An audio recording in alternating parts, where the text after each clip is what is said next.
The question is, can women use razors or epilators for removing hair? यानी क्या औरतें जो मेटल के ब्लेड वाला यानी आयरन या स्टील ब्लेड की जो रेजर्स होते हैं, ट्रिमर्स होते हैं या सीजर्स होती हैं, ये अपने बाल काटने या अनवांटेड हेयर रिमूव करने के लिए जैसे प्यूबिक हेयर होते हैं या अंडर लेग्स के हेयर हैं, उसके लिए इस्तेमाल कर सकती हैं? बिकॉज ये क्वेश्चन का बैकग्राउंड यहाँ से आता है बिकॉज काफी सारे लोगों का ये मिसकंसेप्शन है कि औरत अगर जिस्म पर लोहा लगाती है तो ये उसको मना है और इससे उसका जनाजा भारी हो जाता है। So we have been listing about this since long, जब हम बचपन में छोटे थे और ये काफी दफा सुनने को मिलता था कि औरत के जिस्म को लोहा लगाना या मेटल लगाना जायज नहीं है।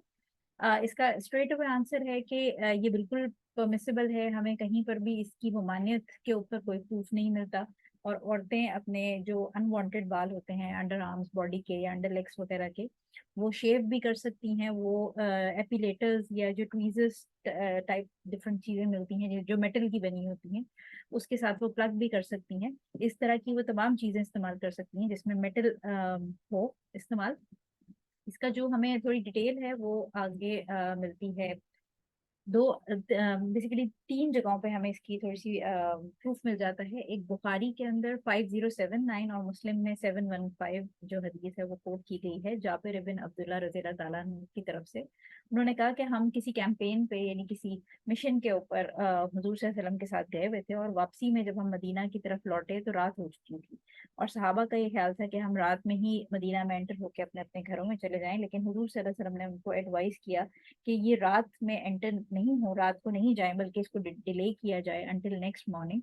बिकॉज जो सहाबा कराम की वाइफ्स थी जो घर पे उनका इंतजार कर रही होंगी, वो अपने आप को शौहर के आने के लिए तैयार कर सकें और जिस क्योंकि हस्बैंड्स नहीं थे घर पे, सो दे मे शेव हर प्यूबिक हेयर। यानी जो शेव का वर्ड यूज हुआ है यानी मेटल के साथ वो अपने आप को अंडर लेग्स या बॉडी को साफ कर लें सो दैट कि वो अपने हस्बैंड्स के लिए प्रेजेंटेबल हो।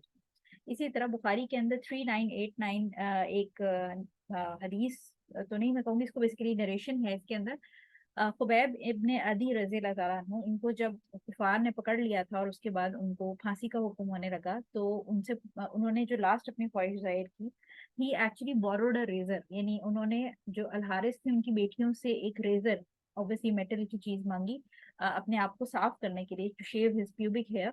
और वो जो उनकी बेटियां थी उन्होंने उनको भिजवा दिया। इसका मतलब ये कि जो उनकी बेटियां थी उनके पास वो रेजर्स शेविंग के लिए मौजूद थे अपनी पर्सनल यूज के लिए और वो उन्होंने उनको लेंड कर दिए। सो इन दोनों अहदीस और नरेशंस के साथ हमें पता चल जाता है कि औरतों के लिए लोहा इस्तेमाल करना मना नहीं है, शरीयत में इसकी बिल्कुल ममानियत नहीं है। और जितने भी इसके बारे में क्लेम्स हैं कि जनाजा भारी हो जाता है या और कोई मसले हैं, वो बिल्कुल फॉल्स क्लेम्स हैं।